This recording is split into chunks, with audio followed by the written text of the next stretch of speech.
আমাদের প্রথম long ride, তার সাথে বৃষ্টি।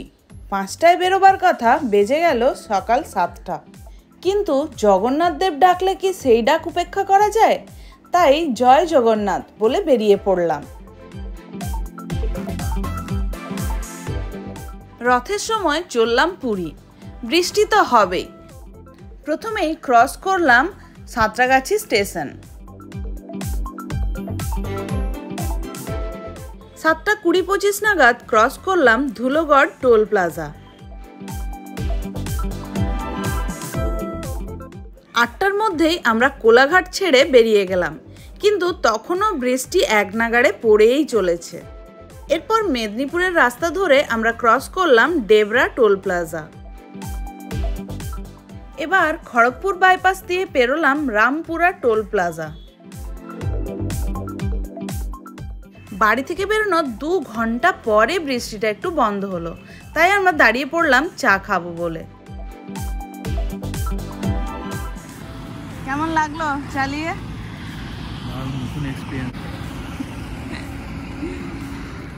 চাটা খেয়ে যখন আবার স্টার্ট করলাম, তখন আবারও বৃষ্টি শুরু হয়ে গেছে। এবার অচেনা রাস্তাগুলো এক এক করে ফেলে এগিয়ে যেতে থাকলাম। তবে যেটা না বললেই নয়, পুরো রাস্তাটাই কিন্তু বেশ ভালো। শুধুমাত্র রাস্তাটা এত ভালো হওয়ার কারণেই এত বৃষ্টির মধ্যেও আমাদের কোনো রকম অসুবিধা হয়নি। পুরো রাইডটা আমরা বেশ মজা করেছি। ঘন্টাখানেক ছাড়া ছাড়া একটু দাঁড়িয়ে রেস্ট নিয়ে সাথে গল্প করে মজা করে বেশ কাটছিল। কত নিয়েছিল? 2000? 1600। তাও তো ওয়াটারপ্রুফ না।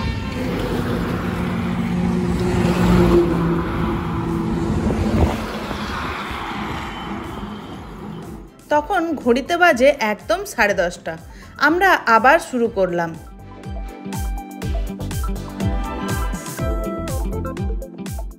দেখলাম ভুবনেশ্বর তখনও 224 কিলোমিটার।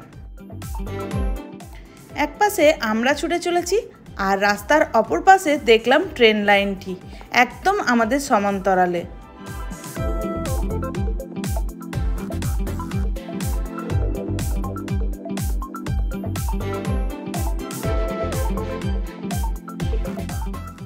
বারোটা 15 নাগাদ ক্রস করলাম ভদ্রক।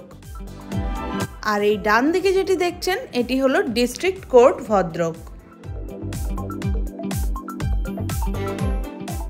ভদ্রক ছেড়ে কিছুটা এগোতেই দেখলাম মেঘ আবার কালো করে এসেছে, সাথে আবার হালকা বাজও পড়ছে। এই রাইডটা আমাদের কাছে অ্যাডভেঞ্চারের থেকে কোনো অংশেই কম ছিল না। পুরো রাস্তা জুড়ে কতবার যে রেনকোট খুলেছি আর কতবার পরেছি তার কোনো সীমা নেই। তা না করে উপায়ও ছিল না, রেনকোট পরে প্রচণ্ড গরম লাগছিল।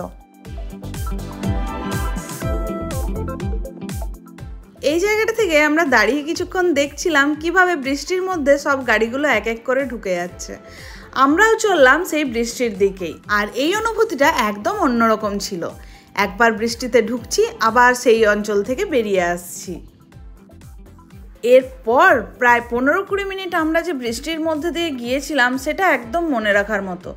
না আছে কোথাও দাঁড়াবার জায়গা, তার সাথে চারিদিক একদম সাদা হয়ে কিচ্ছু দেখা যাচ্ছিল না, এত বৃষ্টি।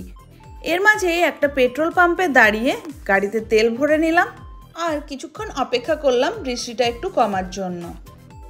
চারিদিক তখন জলে থই থই করছে, তবে বৃষ্টিটা তখনও একেবারে বন্ধ হয়ে যায়নি। এরই মধ্যে আমরা ক্রস করলাম মহানদী।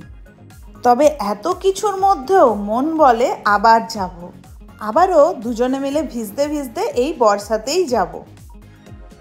এইসবের মধ্যেই পৌঁছে গেলাম কটক শহর। ভুবনেশ্বর এখান থেকে আর মাত্র 20 কিলোমিটার। এটা দেখেই মনে যেন একটা জোর পেলাম। ভার্গবী নদী ক্রস করে আমরা বাঁ দিকে ঢুকে গেলাম ভুবনেশ্বর বাইপাস ধরে, যেখান থেকে পুরীর রাস্তাটা বিশাখাপত্তনম বা চেন্নাই থেকে আলাদা হয়ে যাচ্ছে। ঘড়ির কাঁটায় তখন 2:45। ঘড়ি আর পেট দুটোই বলছিল এবারে দাঁড়ানো দরকার, কিছু খাওয়া দরকার। তো ফাইনালি আমরা দাঁড়িয়েছি এক জায়গায় লাঞ্চ করব বলে, আর নিয়ে নিয়েছি বিরিয়ানি। খাওয়া দাওয়া সেরে আবার একবার রওনা দিচ্ছি। এখন মোটামুটি 60 কিলোমিটার, বৃষ্টি পড়ছে। তাহলে চলুন একবার ওখানে পৌঁছে দেখা হবে। যারা রোড ট্রিপে পুরী আসেন তাদের কাছে অবশ্য এই জায়গাটা ভীষণ পরিচিত। এই জায়গাটায় পৌঁছলেই মনে হয় এই তো আর একটুখানি। রোড ট্রিপে পুরী এটা আমার কাছে সেকেন্ড টাইম। প্রথমবার এসেছিলাম মা, বাবা, দাদা, সংকেত আর আমি মিলে। এই দেখুন, আপনাদের সাথে গল্প করতে করতে পৌঁছে গেলাম পুরী। চারিদিকে যেন একদম সাজো সাজো রথ। আর সত্যি বলতে এটা দেখতেই তো রথের সময় পুরীতে আসা। পুরীর মন্দিরের সামনেটা লোকে লোকারণ্য, তার সাথে কড়া পাহারা। তবে ওখানে না দাঁড়িয়ে চললাম সোজা হোটেলের দিকে, কারণ এত ভেজার পরে মন চাইছিল 1 কাপ গরম গরম কফি। হোটেলে পৌঁছে ভাবলাম রুম ট্যুরটা দিয়েই নি, কারণ যা ভিজে জামা কাপড় আছে তা মেলে দিলে আর রুমটা দেখানোর মতো অবস্থায় থাকবে না। এখানে রুমে সব কিছুই ছিল এবং রুমটা বেশ পরিষ্কার পরিচ্ছন্ন ছিল। এদিকে কমপ্লিমেন্টারি জল, চা, coffee, AC, wardrobe, side table, tea table, TV, অর্থাৎ প্রয়োজনীয় সব কিছুই ছিল। বাথরুমটা ছিল বেশ বড়, সাথে গিজারের ফ্যাসিলিটিও ছিল।